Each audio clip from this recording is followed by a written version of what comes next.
So yeah, hello guys. Today we are start to learn laws of motion chapter of class 11. ये बहुत ज़्यादा interesting chapter है और ऐसा जो क्लास 11 है वो खुद ही बहुत ज़्यादा इंटरेस्टिंग है।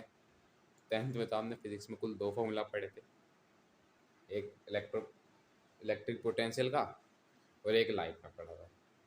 उससे ज़्यादा आपने कुछ नहीं पढ़ा। फिजिक्स 11 से चालू होती है, तो मैं भी सीख रहा हूँ, आप भी सीखिए। अगर मैं कोई मिस्टेक करूँ तो कमेंट में ज़रूर बताइएगा। तो यार, तो आज हम चालू करते हैं लॉज ऑफ मोशन से। तो पहले पढ़ते हैं हम फोर्स के बारे में कि फोर्स होती क्या है, क्योंकि मेन चीज़ लॉज ऑफ मोशन में सारी जगह हम फोर्स ही लगाएंगे, हर जगह फोर्स लगेगी, तो हमें पहले पता होना चाहिए कि फोर्स होती क्या है। तो इट इज़ दी पुश और पुल, सिर्फ इतनी होती है। किसी भी चीज़ पे को धक्का देना, किसी भी चीज़ को अपनी तरफ खींचना, उसको हम फोर्स कहते हैं। ठीक है, तो ये फोर्स की डेफिनेशन हो गई। अब जैसे ये एक ब्लॉक है, तो अगर मैं इसको इस तरफ फोर्स लगा रहा हूँ, एफ फोर्स लगा रहा हूँ अगर मैं, तो मैंने ये डायरेक्शन पॉजिटिव मानी है, क्योंकि फोर्स एक वेक्टर क्वांटिटी होती है। ये ध्यान रखना है, बहुत इंपॉर्टेंट है कि force is a vector quantity. तो ये चीज़ आपको ध्यान रखनी है कि फोर्स एक वेक्टर क्वांटिटी होती है। तो अगर मैं इसको पॉजिटिव एक्स एक्सिस मांग रहा हूँ, तो अगर मैं एक ब्लॉक है, इसी पे अगर मैं इस तरफ का फोर्स लगाऊंगा तो माइनस एफ होगी। अगर मैं इक्वल मैग्नीट्यूड की फोर्स लगा रहा हूँ, डिपेंड नहीं करता, मैं अलग भी लगा सकता हूँ, लेकिन वो नेगेटिव होगी अगर मैं डायरेक्शन एक्स एक्सिस की इधर मान रहा हूँ, पॉजिटिव एक्स एक्सिस की। ठीक है, ये आ गया। अब नेचर में फोर टाइप के फोर्सेस होते हैं, फोर टाइप्स ऑफ फोर्सेस। ये मेजर फोर्सेस हैं जो होते हैं, इसके अलावा और कोई फोर्स एग्जिस्ट नहीं करता नेचर में। पहला है gravitational force, gravitational force. Second है weak nuclear force.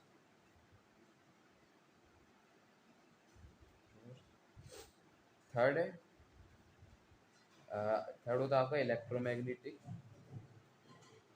Electromagnetic force.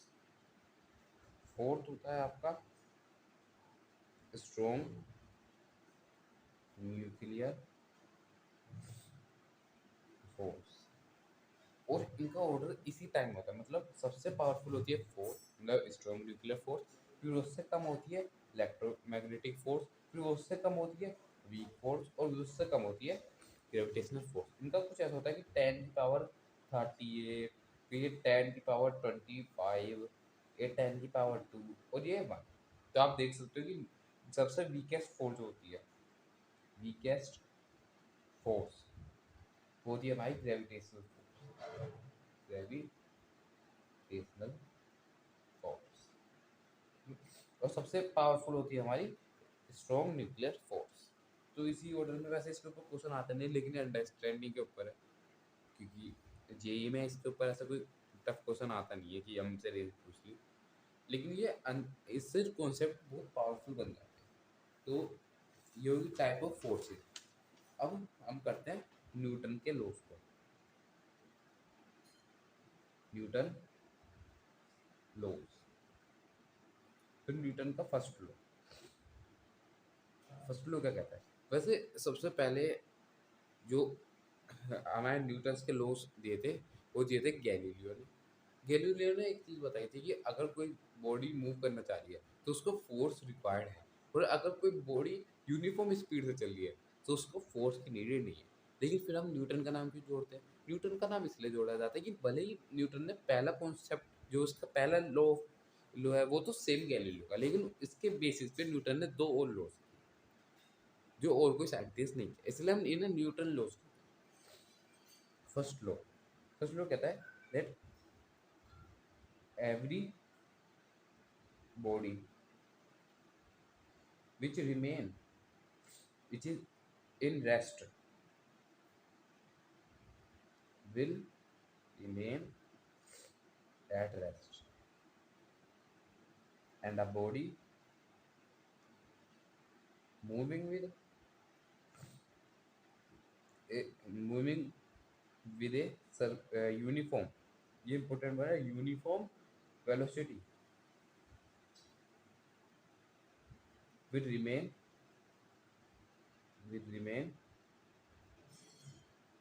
in motion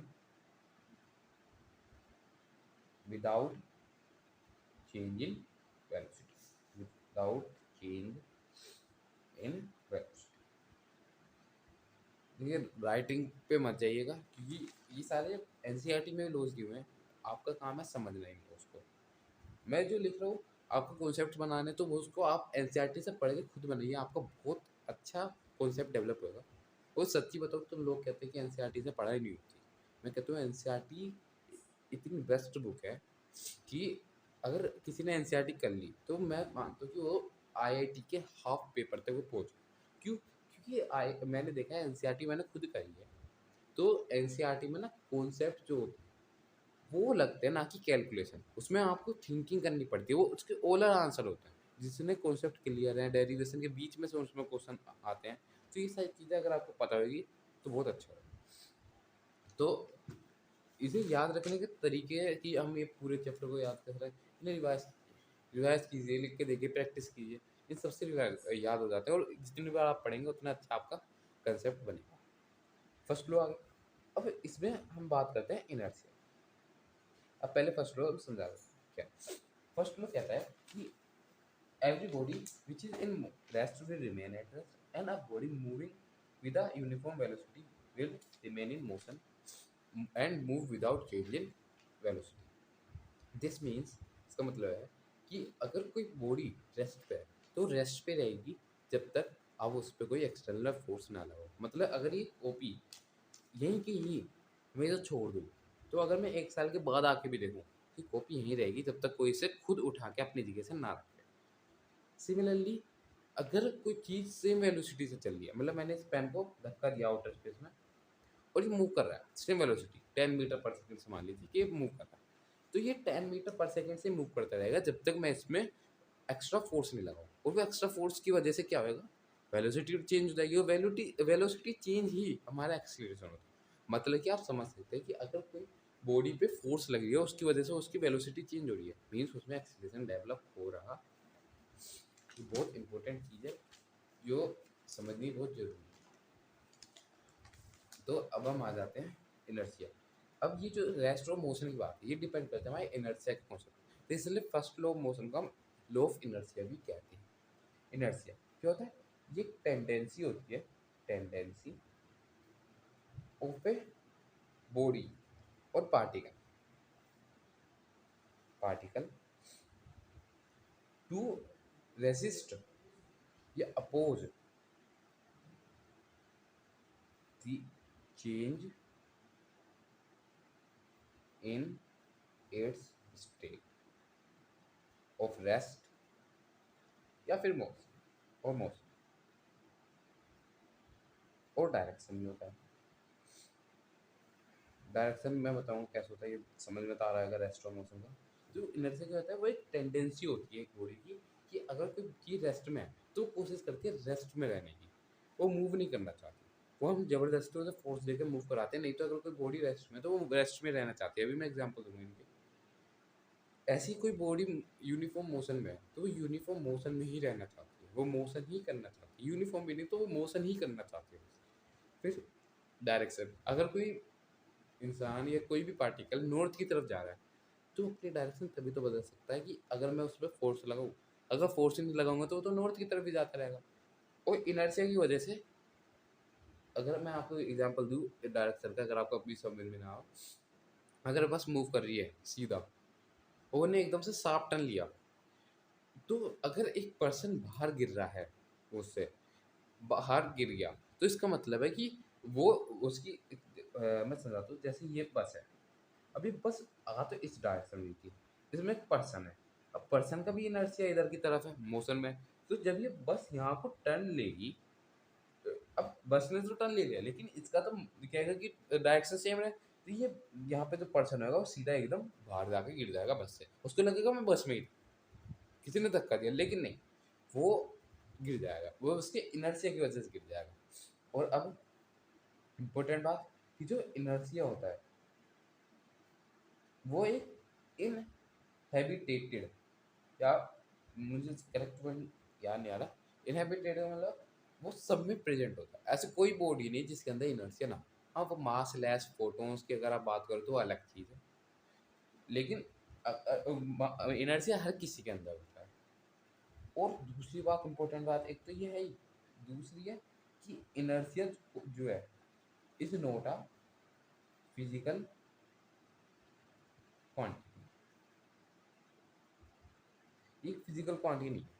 so it can't be measure, जब हम कैलकुलेट नहीं कर सकते मैथमेटिकली, तो हम उसको कैसे बताते हैं? तो हम उसको मास डिपेंड करके बताते हैं। तो इनर्शिया जो होता है वो डिपेंड करता है मास पे। अब हम उसकी वैल्यू नहीं बता सकते इनर्शिया की, लेकिन हम ये बता सकते हैं किसका इनर्शिया ज़्यादा है, किसका इनर्शिया। अब क्योंकि डायरेक्टली प्रोपोर्शनल है, तो इसका मीनिंग हो गया कि अगर मैं इनर्शिया बढ़ाता हूँ, अगर मैं इनर्शिया को 2 टाइम्स कर देता हूँ, 2 टाइम्स, तो जो मेरा मास होएगा वो भी मेरा 2 टाइम्स हो जाएगा। या फिर उल्टा कह सकता है, अगर मैं मास को 4 टाइम्स कर देता हूँ, मैंने इसको 4 टाइम्स कर दिया, तो मेरा इनर्शिया भी 4 टाइम्स हो जाएगा। डायरेक्टली प्रोपोर्शनल मतलब ये होता है कि अगर मैं एक चीज़ को इतने से बढ़ा दूँ तो दूसरी चीज़ भी उतने से ही बढ़ेगी। ये चीज़ बहुत समझने वाले, क्योंकि हम कई जगह यूज़ कर देते हैं डायरेक्टली प्रोपोर्शनल, इनवर्सली प्रोपोर्शनल, तो इस चीज़ का ध्यान रखना है। तो मैं अगर एक क्वेश्चन बोलूँ कि a passenger standing in a bus are thrown outside when the bus take a sudden turn, so inertia is direction is used, तो इसमें क्या होता है, inertia और डायरेक्शन यूज होता है। मैंने अभी बताया वो सेम एग्जांपल है। अब आता है मोमेंटम पे। किस बात है? मोमेंटम। मोमेंटम क्या होता है? तो पहली बात, मोमेंटम बहुत बच्चे कहेंगे it is the product of mass and velocity. ठीक है, वो फॉर्मूला है, वो मैथमेटिकल एक्सप्रेशन है, लेकिन मोमेंटम होता क्या है? तो ये एक प्रॉपर्टी होती है एक मूविंग बॉडी। क्या है momentum? It is the property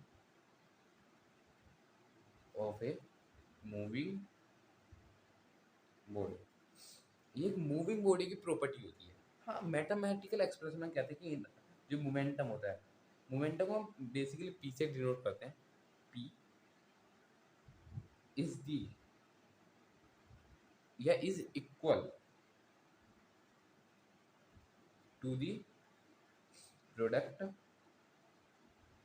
of mass, जिसे हम m कहते हैं, एंड वेलोसिटी, जिसे हम v कहते हैं। तो अगर मैं फॉर्मूला ड्राइव करूँ तो p equal to M V. अब बताओ वेलोसिटी क्या है? वेलोसिटी एक वेक्टर क्वांटिटी है। Since v is a vector quantity, और जब एक स्केलर के साथ एक वेक्टर का मल्टीप्लिकेशन होता है, तो जो हमारा फाइनल आंसर होता है वो भी एक वेक्टर होता है। देयरफॉर जो p है is also a vector quantity. आपको बहुत काम आती है, क्योंकि आईआईटी में इसके ऊपर, आईआईटी में तो नहीं, एडवांस में नहीं आता, लेकिन मेंस में ऐसे नॉर्मल क्वेश्चन आ जाते हैं जिसमें आपसे पूछ लिया जाता है। तो अगर मैं इसके ऊपर एक क्वेश्चन दूँ कि अगर मेरा एक पार्टिकल है, particle with mass 2 kg, 2 kg का मास है एक पार्टिकल का, उसकी जो वेलोसिटी इनर इनर वो इनिशियल है वो है आपकी 2i+4j, और जो आपकी वेलोसिटी फाइनल है वो आपकी 3i-8j। कैप लगाना नहीं भूलना, बहुत मिस्टेक हो जाती है इस चीज़ में। ये बेसिक्स हैं जो आपको क्लियर करना, स्कूल के लिए बता रहा हूँ, यही में तो आपको डायरेक्ट करना है, लेकिन स्कूल के लिए भी करना होगा। तो अगर मैं यहाँ पे मोमेंटम निकालूँ, चेंज इन मोमेंटम, तो यहाँ पे चेंज इन मोमेंटम क्या होगा? तो टाइम लीजिए और इसे करके देखिए, कि बहुत बच्चों में अब भी ये दिक्कत आती है कि वो अटक जाते हैं। करके देखिए, हो गया। अब मैं बताता हूँ। तो चेंज इन मोमेंटम, पहली बात, जब भी हम चेंज को डिनोट करेंगे जो चेंज होता है किसी भी क्वांटिटी का, ऑफ एनी क्वांटिटी, या तो हम उसे डिनोट करते हैं डेल्टा, इस ट्रायंगल को डेल्टा कहते हैं कि डेल्टा एक्स डेल्टा वाई, या फिर हम कहते हैं डी एक्स। डी एक्स का मतलब बहुत छोटे टाइम के लिए, या चेंज भी कह देते हैं इसे नॉर्मली, लेकिन अगर आप बड़े लेवल पे जाके देखें तो इसका मीनिंग बहुत स्मॉल क्वांटिटी को लेने के लिए होता है, लेकिन हम 11th में चेंज के लिए भी इसे कह देते हैं। तो अगर मैं यहाँ पे डेल्टा पी निकालूँ, क्योंकि मुझे चेंज निकालना है मोमेंटम, तो मोमेंटम किसी भी चीज़ का change, change of any body, वो इक्वल होता है फाइनल माइनस इनिशियल। ये आपको हमेशा याद रखना है, क्योंकि इसका कोई एक्सेप्शन नहीं है, ये आपको याद रखना है क्योंकि बहुत काम आता है। तो P I P F minus P I, तो final minus potential final minus potential initial. Final का मतलब हो गया M V F minus M V I, समझ में आया? अब यहाँ से एम कॉमन ले लेंगे, वी एफ माइनस वी आई, इसको करेंगे अगर जब आप सोल्व, तो मास हमारा 2 kg, V F 3i minus 8j minus 2i plus 4j, bracket खोलेंगे। ब्रैकेट को खोलते हुए ध्यान जरूर रखें कि माइनस साइन कहाँ आना है, प्लस साइन कहाँ आना है, माइनस 4j, 2 आई को एक साथ, जे एक साथ, तो ये आ गया आई माइनस 12, मल्टीप्लाई कर दीजिए अंदर 2i। स्केलर को हम वेक्टर्स के साथ मल्टीप्लाई कर सकते हैं, वेक्टर वेक्टर का मल्टीप्लिकेशन नहीं होता, क्रॉस प्रोडक्ट होता है, माइनस 24j। तो ये आ गया। अब ये आया वेक्टर में। अगर आपको मैग्नीट्यूड निकालना है, मैग्नीट्यूड ऑफ डेल्टा पी, जिसे हम वेक्टर फॉर्म में ऐसे डिनोट कर देते हैं, वो होता है अंडर रूट ऑफ आई का कोफिशिएंट, कोफिशिएंट क्या है 2 का स्क्वायर, प्लस यहाँ माइनस प्लस जो हो फर्क नहीं पड़ता, हमेशा प्लस होगा, वो भी रीजन बता, तो यहाँ बीच में प्लस लगा दिया। अब बी का स्क्वायर, बी का माइनस 24 है, ये का कोफिशिएंट स्क्वायर, तो स्क्वायर की वजह से पॉजिटिव बन जाता है, इसलिए हमेशा प्लस आता है बीच में, 4 प्लस 24 का होता है 5,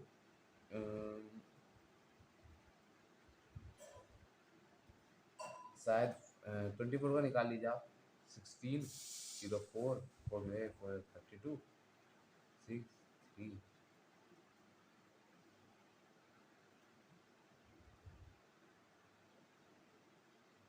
576, इसको ऐड कर लीजिए, ये बन गया 580। तो ये आ गया आपका मैग्नीट्यूड। इसको आप निकालना चाहें अगर रूट के बाहर तो निकाल सकते हैं, नहीं तो कोई वो आपको ऑप्शन से डिसाइड करना है कि निकालना है नहीं निकालना। हाँ, यूनिट, यूनिट क्या होती है मोमेंटम की? वो होती है, आप खुद देखिए मोमेंटम क्या होता है, एम इंटू वी, मास की यूनिट होती है के जी जब हम लेते हैं एसआई में, और वेलोसिटी होता है मीटर पर सेकंड, तो इसका क्या है के जी मीटर पर सेकंड। नई क्लास में आया, नया तरीका देखते हैं लिखने का। ठीक है, ये हो गया। अब समझ में आ गया मोमेंटम, सेकंड लो समझ में आ गया। अब समझते हैं सेकंड लो। फर्स्ट लो समझ में आ गया, वही इसको हम कहते हैं लॉ ऑफ मोमेंटम। अब समझ में आया, हमने मोमेंटम पहले की पढ़ा इसलिए पढ़ा। अब लॉ ऑफ मोमेंटम ये क्या कहता है, the rate of change of momentum is directly proportional to the force applied। ठीक है, तो रेट ऑफ चेंज, अब रेट का मतलब होता है डिवाइड बाय टाइम। तो हम रेट ऑफ चेंज किसका कर रहे हैं, change in momentum. Change in momentum जो होता है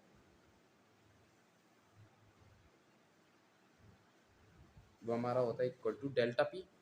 तो इसका रेट मतलब कि ये हो गया कि delta P upon delta T किसके डायरेक्टली प्रोपोर्शनल है, फोर्स अप्लाइड, जितनी फोर्स अप्लाइड की। अब मैंने डायरेक्ट प्रोपोर्शनल का मीनिंग बता दिया, अगर डाउट है तो पीछे जाके पूछे क्या होता है, देखा मतलब वीडियो को, सॉरी। ये होता है हमारा सेकंड लॉ कि force is directly proportional to delta P over delta T. अब इस प्रोपोर्शनल को हटाएंगे, प्रोपोर्शनल जब भी हटा जाता है डायरेक्ट प्रोपोर्शनल, उससे उसके बाद एक वो लगाया जाता है कांस्टेंट। कांस्टेंट हमने यहाँ के लगा लिया, तो delta P by delta T. अब बाय एक्सपेरिमेंट जो साइंटिस्ट को के की वैल्यू मिली वो अप्रोक्स 1 मिली, तो F equal to delta P over delta T, ये आ गया। अब इसका डेल्टा पी को आप क्या लिखते हैं, मैंने अभी बताया कि चेंज को हम डी एक्स भी लिखते हैं। तो एम क्या, पी क्या होता है एम वी। तो यहाँ आ जाएगा M V over D T, तो इसका आ जाएगा M A plus V D M over D T. अगर आपको डिफ्रेंसिएशन नहीं आता तो जो प्रोडक्ट में होते हैं डिजिट्स, उनका डिफ्रेंसिएशन ऐसे करते हैं कि पहले डिजिट का डिफ्रेंसिएशन, मतलब कि अगर डिफ्रेंसिएशन करना है एक्स वाई का, तो इसका रूल है कि पहले को कांस्टेंट मान के दूसरे का डिफरेंशिएशन, प्लस अब दूसरे को कांस्टेंट मान के पहले का differentiation by dx over dt। जब आप ये करेंगे तो आपको ये मिल जाएगा। और रियली में अगर मैं बताऊँ तो सेकंड लॉ में फोर्स निकालने का मेथड यही होता है। अब कहेंगे नहीं सर हमने तो F equal to M A पढ़ा है। हाँ मैं बता रहा हूँ क्या होता है। अब क्योंकि मास यहाँ कांस्टेंट है, हम क्या है कांस्टेंट, और आपको पता होगा कि जो differentiation of any constant would be zero, zero तक डिफरेंशिएशन कांस्टेंट का। तो अगर मैं डालूँ F equal to M A plus V into zero, तो क्या आ गया F equal to M A. अगर मास कांस्टेंट है, ठीक है, तो हमने इतना पढ़ लिया कि F equal to M A कैसा आता है। अब यहाँ पे अगर ए कांस्टेंट है, इफ ए इज कांस्टेंट, तो ये बहुत इंपॉर्टेंट चीज़ है, इसका बहुत एप्लीकेशन आ जाती है कि जो एफ होएगा।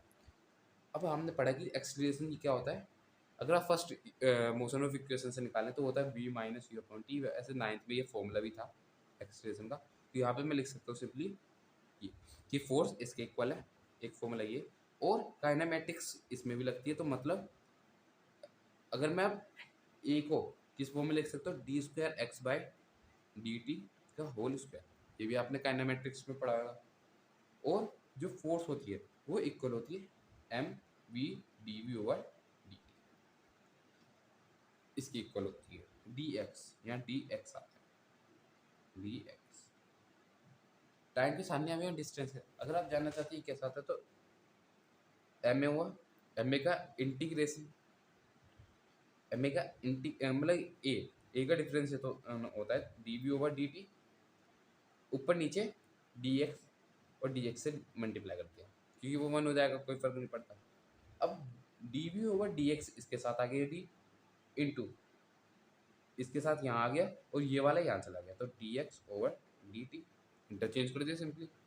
अब ये तो ऐसी रहती है, ये क्या होता है D X over D T, velocity, velocity into D V over D X, और एक्सेलरेशन को यहाँ रख देंगे तो ये फॉर्मूला आ जाएगा। तो इनका एप्लीकेशन यूज हो जाता है, ये मतलब कि शॉर्टकट्स आप कह सकते हैं होते हैं तरीके निकालने के, जल्दी हम कैलकुलेट कर सकते हैं। तो एक क्वेश्चन देखता हूँ कि अगर S equal to T Q I plus 3t square जी, और अगर आपका मास 2 kg है, तो find force on particle at t equal to 2 second. अब इसको करने के काफ़ी सारे तरीके हैं।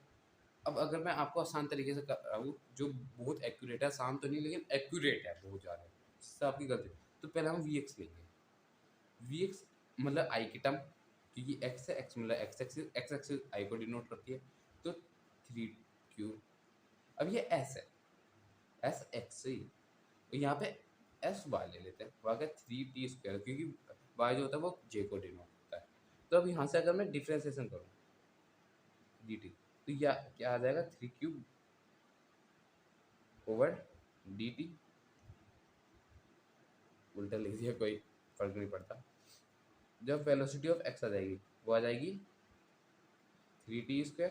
यहाँ पे अगर मैं डिफ्रेंसिएशन करूँ dt के रेस्पेक्ट में तो ये आ जाएगा d3t² / dt। यहाँ आ जाएगा vy = 60। अब एक बार और डिफ्रेंसिएशन तो dvx/dt =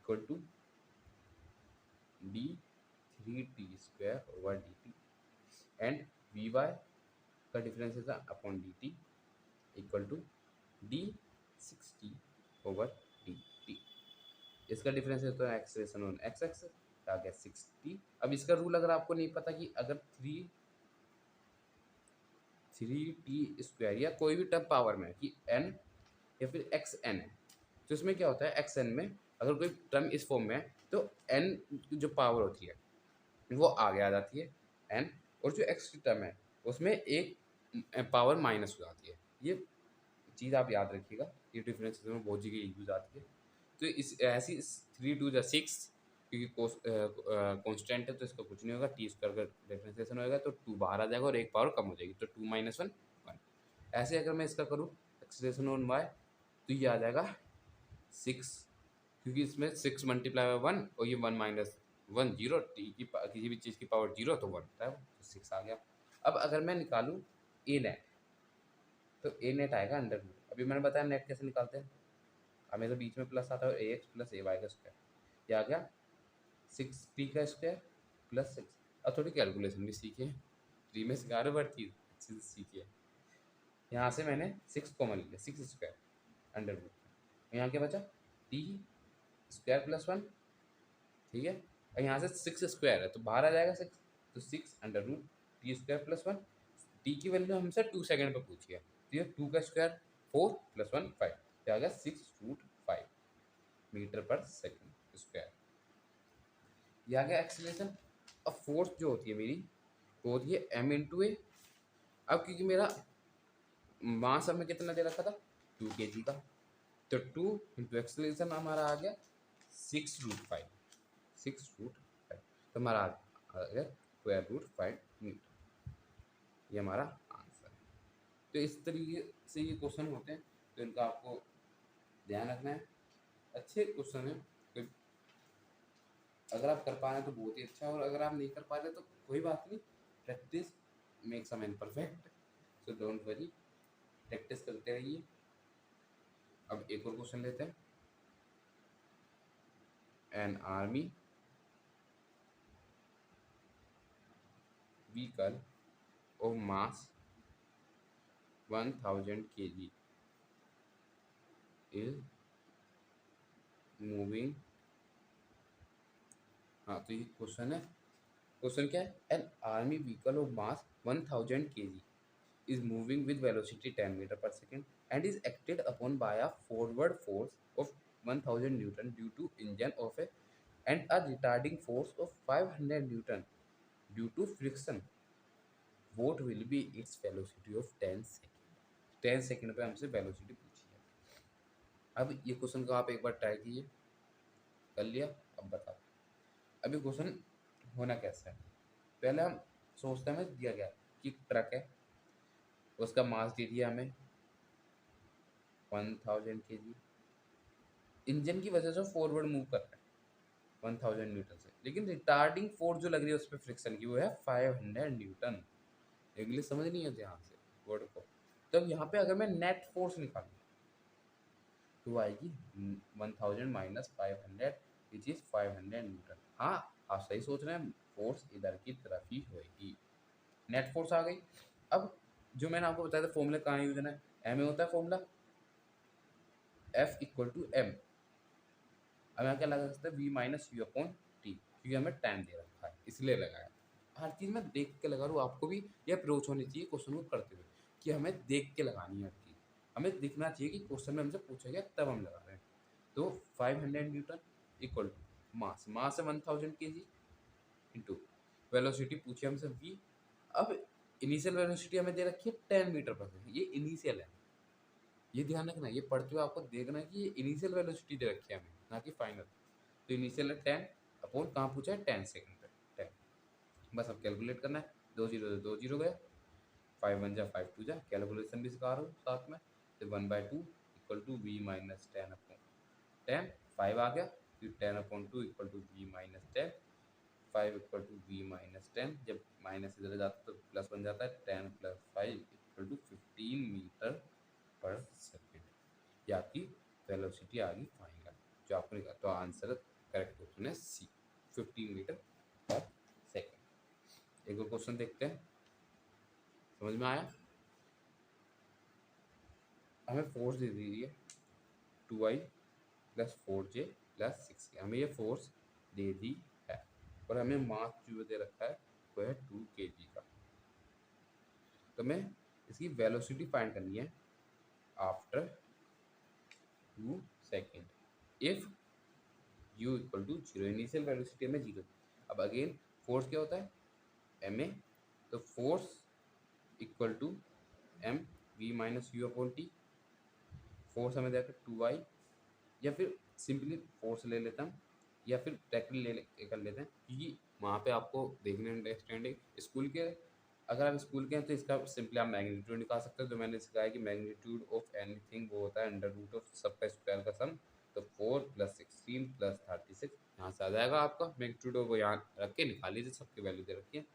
अब क्योंकि हमें जल्दी करना है तो हमने फोर्स के लेट कर लिया, मास हमें देखा 2, वेलोसिटी हमें पूछी है इनिशियल है 0 अपॉन 2 सेकंड के बाद, ये हमें अप्रोच रखनी है। अब यहाँ फोर्स आ गई हमारी, या इसे एफ से लिख लीजिए क्योंकि कंफ्यूजन ना हो, 2v/2, इसे ये कर दिया तो वेलोसिटी आ गई मैं फोर्स की इक्वल। तो मतलब वेलोसिटी जो आ गई हमारी वो आ गया 2i + 4j + 6k, यही हमारी वेलोसिटी आ गई, इसलिए मैंने ब्रैकेट में लिखा। तो हमें कैलकुलेशन तब तक नहीं करनी जब तक नेसेसरी ना हो, बिल्कुल लास्ट में आके हमें कैलकुलेशन करनी है। अब हम करते हैं इम्पल्स। इम्पल्स आसान टॉपिक है, कोई भारी टॉपिक नहीं है। तो इम्पल्स होता क्या है, तो अगर मैं किसी बॉडी पे फोर्स लगाऊं for a very short time, किसी बॉडी पे मैं फोर्स लगाऊं बहुत छोटे समय के लिए, तो उसको हम कहते हैं इम्पल्स। इम्पल्स को डिनोट करते हैं आई से, I equal to F into T, ये होता है इम्पल्स का फॉर्मूला। और इम्पल्स का फॉर्मूला जो होता है वो चेंज इन मोमेंटम भी होता है। कहाँ से आया, कुछ नहीं, फोर्स को आई क्या होता है, फोर्स होता है, मैं सेकंड लॉ से आया कि डेल्टा p/डेल्टा t इंटू, क्योंकि वेरी शॉर्ट टाइम है तो वैसे डेल्टा टी मान लेते हैं क्योंकि टाइम बहुत शॉर्ट है। डेल्टा टी से डेल्टा टी कट गया, आई इक्वल टू डेल्टा पी। तो ये भी फॉर्मूला हमारा होता है चेंज इन मोमेंटम का, जो बहुत जगह यूज होता है। और अगर आपको चेंज इन मोमेंटम निकालना है ग्राफ से, तो वो क्या होता है, integration of F dot D T. Means ये क्या होता है, area of force and time graph, force and time graph का ये एरिया होता है। तो अगर आपने एरिया निकाल लिया तो मीन्स आपने फॉर्मूला वो इम्पल्स निकाल लिया। चेंज इन निकालना है, लेकिन ये ध्यान रखना कि चेंज इन मोमेंटम, तो ये हो गया। और अगर जो इम्पल्स होता है वो डायरेक्टली प्रोपोर्शनल होता है एरिया के, मतलब अगर एरिया बढ़ेगा तो इम्पल्स भी बढ़ेगा, एरिया घटेगा तो इम्पल्स भी कम होगा। ठीक है, तो ये इम्पल्स के बारे में हो गया। एक क्वेश्चन देते हैं, अच्छे लेवल का क्वेश्चन है कि a machine gun fires a bullet of mass 40 gram at speed 120 meter per second. The person holding a gun can exert a max force of 144 Newton on it. What is the number of bullet that can be fired from the gun per hour? पर second. तो ये हमें बताना है। Option है 2, 3, C4, D। अब देखो जानबूझ के कर सकता था 1 2 3 4, लेकिन इन्होंने ये कर दिया, क्या कर सकता हूँ, ये मर्जी है। तो अब मैंने लेट कर ली कि मुझे एन बुलेट फायर करनी पड़ी कि मेरा जो फोर्स है जो वो बैकवर्ड लगा दे। अब इसमें क्या लग रहा है, एक्शन रिएक्शन फोर्स, मतलब जितनी फोर्स हम आगे लगाती है कोई चीज़, उतनी फोर्स वो अपोजिट डायरेक्शन में लगाती है। तो अगर अपोजिट डायरेक्शन में फोर्स लग रही है तो उसको बैलेंस करने के लिए आगे कितनी बुलेट्स मुझे फायर करनी होगी। तो मैंने एन बुलेट्स मान ली कि मुझे फायर करनी है। तो जो फोर्स होती है वो 1 बुलेट, वो क्या होती है, एम ए। तो फोर्स ऑफ एन बुलेट कितनी होगी, simply N into M A. और फोर्स हमें मैक्स दे रखी है, कितनी दे रखी है, 144 equal to N into mass हमें दे रखा है 40 ग्राम। भूलना नहीं है, मिस्टेक हो जाती है हमसे। और v minus U upon T, आप जानते हैं क्योंकि हमें स्पीड दे रखी है उसकी, फाइनल स्पीड होगी। फाइनल स्पीड की होगी क्योंकि अभी तो बुलेट पे थी जब वो गन के अंदर थी, अभी तो मूव करी है वो वेलोसिटी से। तो 144 equal to N into 40 upon 1000 into V है 120 माइनस 0 अपॉन टाइम, वो 1 सेकंड लेगा क्योंकि हमसे 1 सेकंड में पूछा कि number of bullets that can be fire पर सेकंड। पर सेकंड आ गया इसलिए हमने पर 1 सेकंड दिया है टाइम। कन्फ्यूजन होती है इसमें, मना नहीं करता। ये आ गया 144 equal to N into 12 into 14, यहाँ से आ जाएगा एन इक्वल टू 3+। तो मैं 3 बुलेट्स फायर करनी होगी कि वो मैक्स फोर्स को बैलेंस कर दे। ये क्वेश्चन हुआ। तो अब हम आते हैं टाइप ऑफ फोर्सेस पे। Types of forces, types of forces होते हैं। पहला टेंशन। अब नॉर्मली हम जब इस चैप्टर में क्वेश्चंस को करेंगे तो हम मानेंगे कि जो स्प्रिंग का वेट है, वेट और mass of spring will be 0 होता है असलियत में, लेकिन हम 0 मानते हैं। अब खुद बताइए, अगर एक स्प्रिंग है, स्प्रिंग कह रहा हूँ, एक रस्सी है, तो रस्सी हमेशा पुश ही तो करेगी, वो सॉरी पुली तो करेगी, पुश तो कर नहीं सकती ना। अब मैं उसे अब मैं रस्सी से किसी चीज़ को खींचूंगी तो अपनी तरफ, तो मैं क्या कर रहा हूँ, उसे पुश कर रहा हूँ, अपनी तरफ मैं खींच रहा हूँ उस चीज़ को, तो मैं पुश करूँ। तो रस्सी कभी पुल नहीं करती, रस्सी कभी ऐसा नहीं करती कि जैसे मान लो ये रस्सी है तो फोल्ड हो रही है, अगर मैं इससे थोड़ी किसी को धक्का दे दूंगा ऐसे कि ये धक्का जा रहा है, नहीं होता ना। रस्सी में हमेशा खींचती है रस्सी, तो अपनी तरफ जितनी टाइट करोगे उतनी टाइट खींचेगी। तो हमेशा टेंशन जो होती है, अगर यहाँ पे एक सरफेस है, यहाँ पे एक सरफेस है, ठीक है, सरफेस,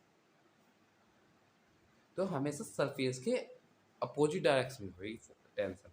ये है टेंशन, टेंशन को टी से डिनोट करते हैं। तो हमेशा सरफेस के अपोजिट डायरेक्शन में टेंशन लगती है। और मेन बात की, अगर ये बॉल है, इस बॉल पे अगर एक पर्सन 10 न्यूटन से इस रस्सी को खींच रहा है, तो इसके हर पॉइंट पे जो टेंशन होगी वो 10, जो फोर्स लग रही होगी हर पॉइंट पे, वो 10 न्यूटन की लग रही होगी। ऐसा नहीं होगा कि यहाँ ज़्यादा लग रही है यहाँ कम, नहीं, हर पॉइंट पे सेम फोर्स एक्ट करेगी। फिर आती है हमारी contact force.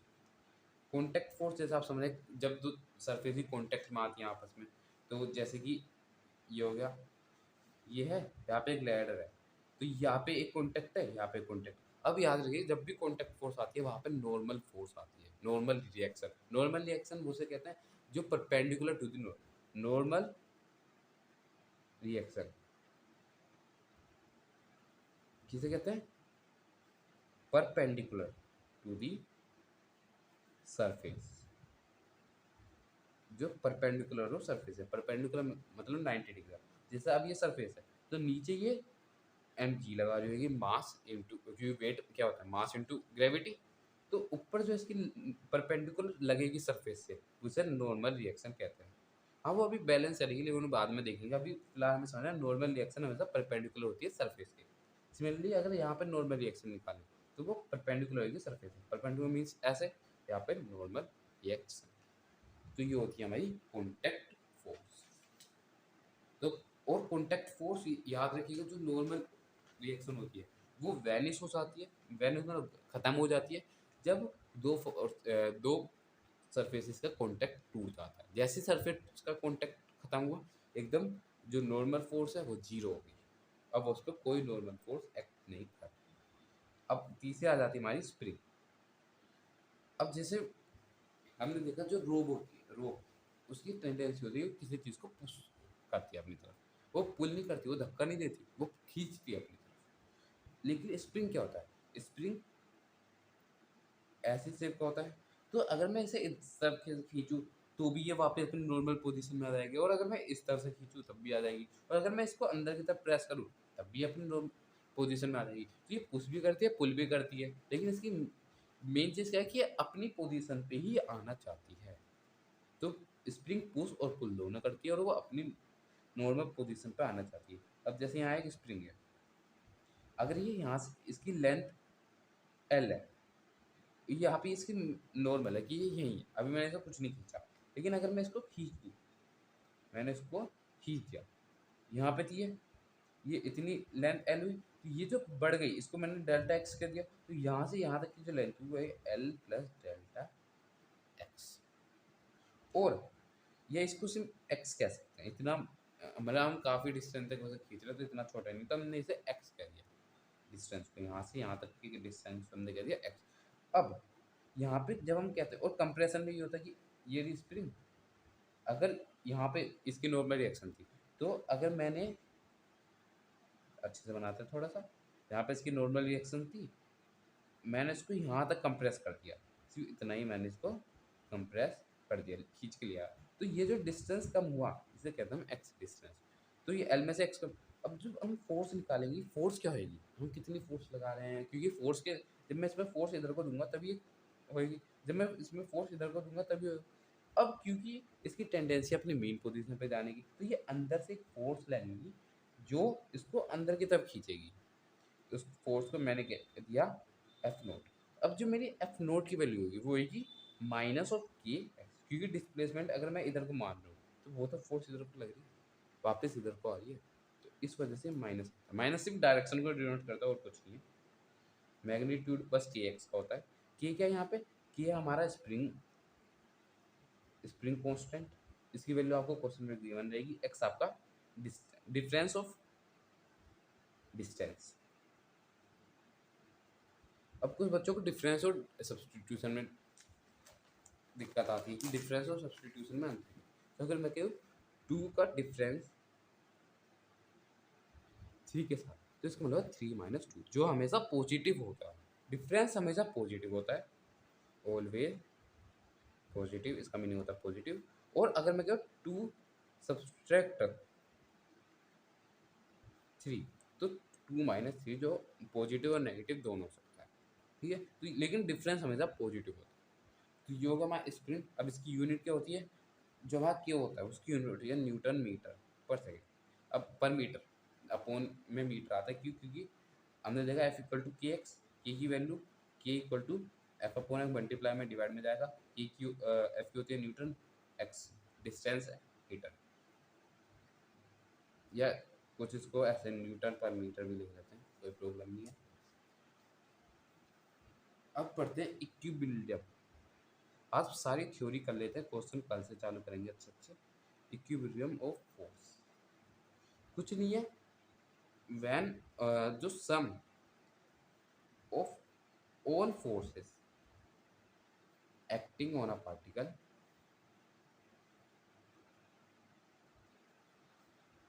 Will be zero. Means अगर एक पार्टिकल है, इस पर यहाँ पे काफ़ी सारे फोर्स लगे हैं, F1 F2 F3 F4 F5 F6, या अनगिनत हो सकती हैं। तो मेरा जो F1 plus F2 plus F3 plus F4 plus F5 plus F6 जो है वो जीरो आ जाता है, तो हम कहते हैं ये फोर्स, ये जो पार्टिकल है इक्विलिब्रियम फोर्स ये लगती है इसके ऊपर। मतलब कि ये पार्टिकल ना मूव करेगा, अगर मूविंग में है तो रुकेगा नहीं, इस पर कोई एक्सटर्नल फोर्स लगी नहीं थी, डायरेक्ट मतलब ये हो जाता है इसका। तो जब एफ नेट जो एफ नेट जब वो जीरो, तो उस केस में हम कहते हैं कि ये इक्विलिब्रियम है। इक्विलिब्रियम में कॉन्सेप्ट आता है लेमिन, पता नहीं मैंने स्पेलिंग सही लिखी है नहीं, आप एक बार चेक कर लेना, लेमिन थ्योरी। इसमें क्या कहते हैं, इफ अ बॉडी, अगर एक body, if a body is in equilibrium, अगर एक बॉडी इक्विलिब्रियम में है, दैट, जैसे अगर मैं यहाँ पे इसे लूँ, F1 F2 F3, ये गामा, ये अल्फा, ये बीटा, तो इस केस में जो मेरा F1 अपॉन F के हमेशा सामने वाला एंगल लेना है। जैसे F1 के यहाँ पे साइन अल्फा है, तो यहाँ पे हमेशा साइन ही आएगा, कभी कोस नहीं आता, साइन अल्फा। इसका रीज़न जानने की आपको ज़रूरत नहीं है क्योंकि इसका कम ही इस्तेमाल होता है, लेकिन होता है, तो और उसके रीजन की कोई ज़रूरत नहीं। F2 के अपोजिट है, F2 के अपोजिट है बीटा, तो साइन बीटा प्लस ये 3 है, तो इस इक्वल टू F3 अपॉन इसके अपोजिट है गामा, तो साइन गामा। ये आपका लेमिन्स थ्योरम है और कुछ नहीं है लेमिन्स थ्योरम में। अब एक क्वेश्चन होमवर्क में देता हूँ कि अगर आपको